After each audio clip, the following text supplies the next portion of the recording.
right, you guys, welcome to part 2 of our Stop Bullying Yourself series. This is where I'm taking you guys through the first book I wrote called Stop Bullying Yourself for Better Health, Wealth, Happiness, Success.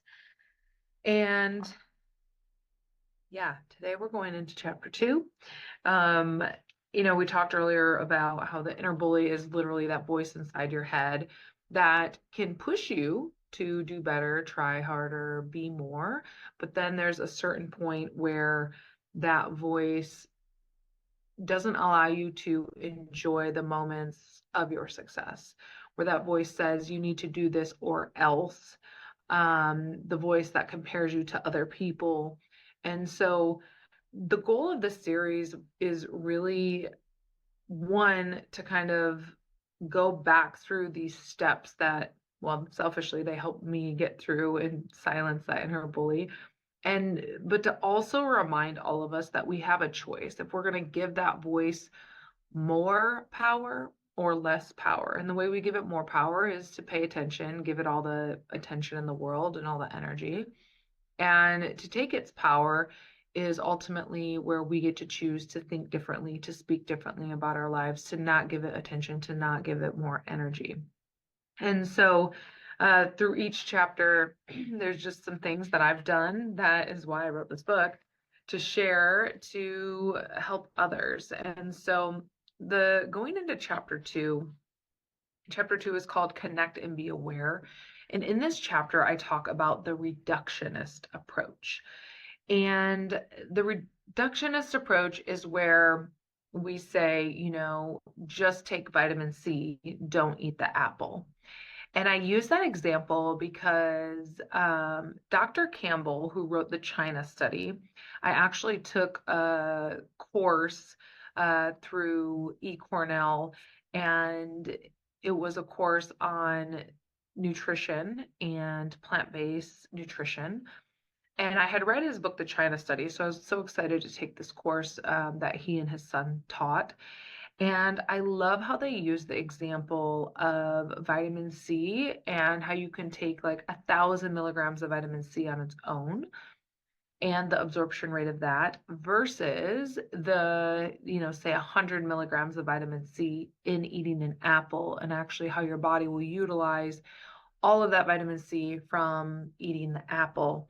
But it doesn't absorb as much through just supplementing. So the whole idea of reductionist approach is just not acknowledging, that everything works in systems and everything affects everything. And this is what I do in holistic health. When I work with clients, they can come in and say, oh, this is bothering me. But I go into the foundations of health and I say, okay, how do we restore your foundations?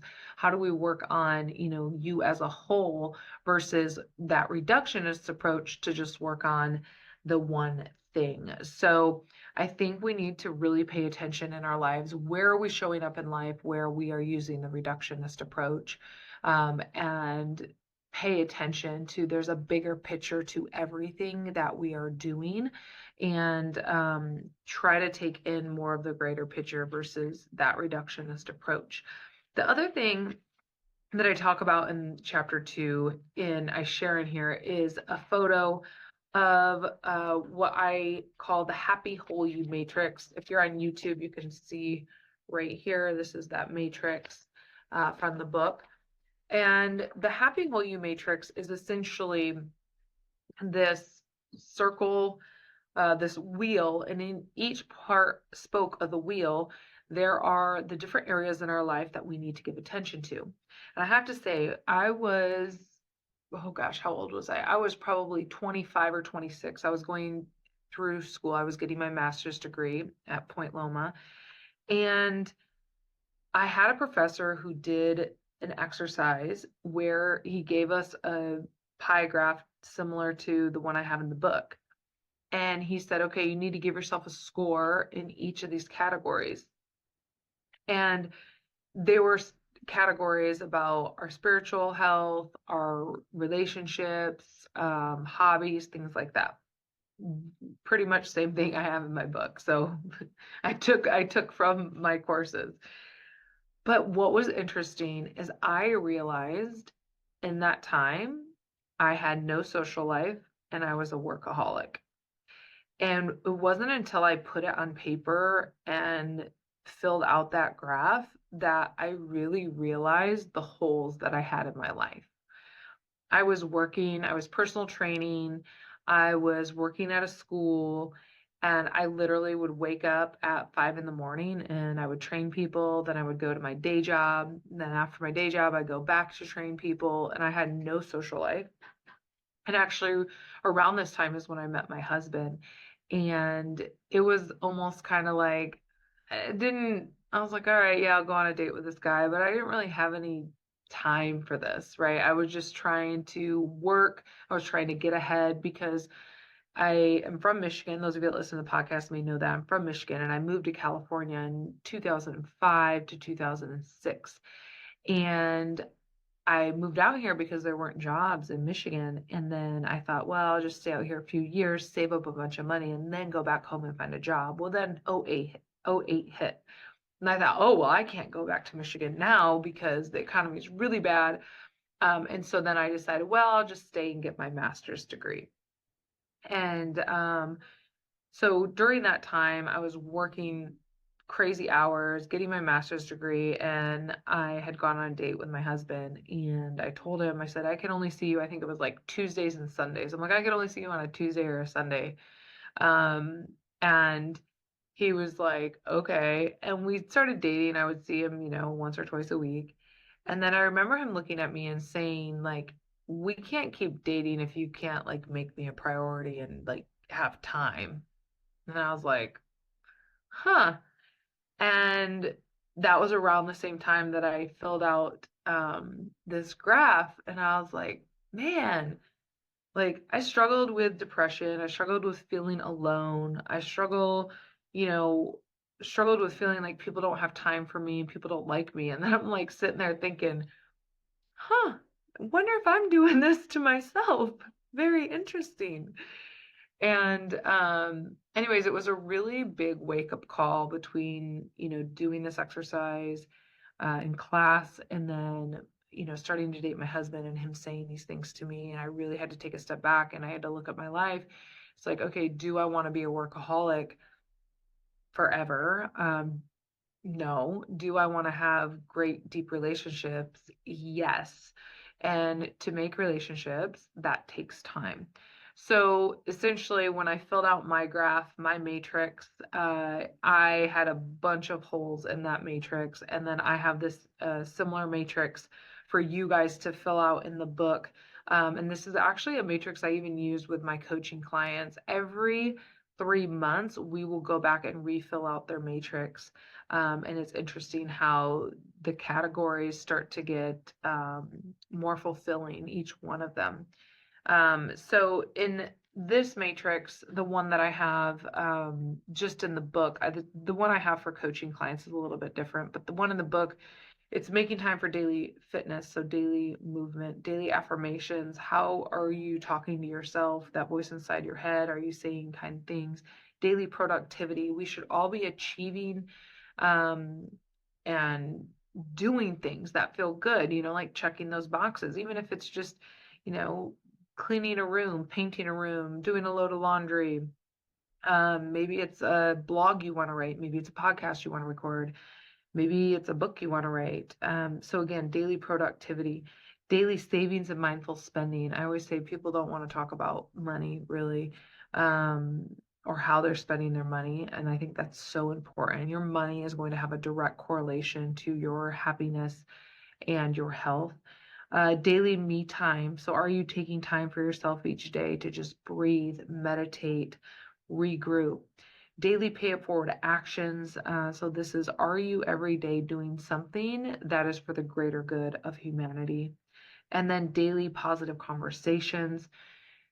This is so important. And this is like the conversations you are having with other people. Obviously, the conversation in your own mind is very important, but how are you talking to other people? Are you speaking and having conversations about what's possible, or are you complaining? Are you talking about other people? Really pay attention to those conversations.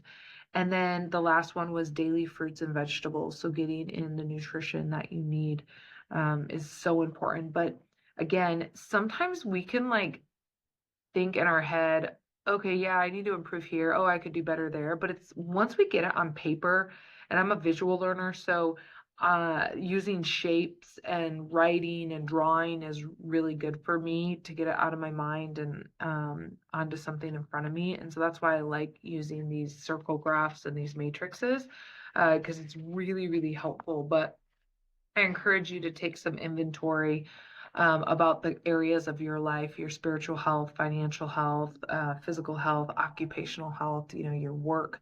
What are you doing? And take some inventory on that. And realize that you cannot put all your focus in your fitness. You cannot put all your focus in your nutrition. You cannot put all your focus in earning money and expect to be happy and whole. That's the reductionist approach. So that's what I'm talking about in the book. For a long time I thought, oh, well, if I just had this much money in the bank, which is why I was a workaholic and I was trying to save, save, save, because once I get this much money, then I can move and then I'll be happy and then I'll be successful and then I'll feel secure. Doesn't work that way. It wasn't until I started to tap into each little category in my life that I started to feel more confidence, that I started to feel healthier, that I started to feel more secure. Um, and so again, that reductionist approach does not work. So don't be fooled by it. Okay, I'm going to end this episode, you guys, with in the book, I talk about a few things that you can add to your day for continued personal growth. And I list 8 things, and I'm going to share them with you now. So we should always be working on our mindsets, our personal growth, and just becoming a better human. And so the first one I put in here is take 10 minutes every morning to read something positive or watch something positive, which is great, or listen to something positive. I mean, the access we have in terms of books, audiobooks, podcasts, is absolutely amazing. 10 minutes a day to really try to fill your cup to be inspired. Also, add a positive app on your phone that sends you a positive daily message, which is really good. Something that you're going to be committed to opening and reading. Number 3, adding a notification on your computer for every hour to get up and to move, to stand, to stretch, to take a brisk walk. So important. I have to, between clients, make sure I stand up, make sure I stretch, because like last Friday, I literally was from 8 in the morning until 7 p.m. with clients back to back, which I will say that is not a norm for me. Normally, I will see 2 to 3 clients a day, just because I have to conserve my energy. And I had gone to Camp Keep, which is a camp for junior high kids, the week before with my daughter. And so I stayed there for a week with a bunch of 6th graders in a cabin, no electricity. And we slept on bunk beds, and it was just, I didn't get sleep. But needless to say, you take a week off work, sometimes you come back and things can pile up. So you gotta knock out those long days every once in a while, but it shouldn't be a day-to-day routine because it will catch up with you. All right. Number 4, before you go to bed, write down 3 things that you want to work on the next day. I do like to do this. So sometimes it's not necessarily 3 things, but I'll have like that big 1 or 2 things that I know I need to accomplish the next day, or that I want to accomplish the next day. And then everything else kind of falls into place. So getting those big things off on the checklist and getting them off is really good. But writing those down so they don't stay in your head, and especially too if they're little things that I've found a system that works really well for me, and I'm fortunate enough that I have an assistant to help me with all the little things. And I know not everybody has that luxury, but having an app on your phone, or like your notes page or a Google Doc, where you can just like, if you have something on your mind, you can just like put it in there, or even like a notebook next to the bed where you can just write down the thing that you need to remember the next day, just so it doesn't like sit with you. It is so helpful. Okay, number 5. This one I actually kind of want you to do right now. In the book, there is kind of an interactive book, but write down everything you want to accomplish in your life and post it somewhere close to you. So what is it that you desire that you are going to accomplish? And I would even add to this, write it as if you have already accomplished it. Write it as if you just accomplished it. This book, remember I said this in the first episode, I believe. I think I wrote this like 8 years ago. So there are some things that I would change in this book.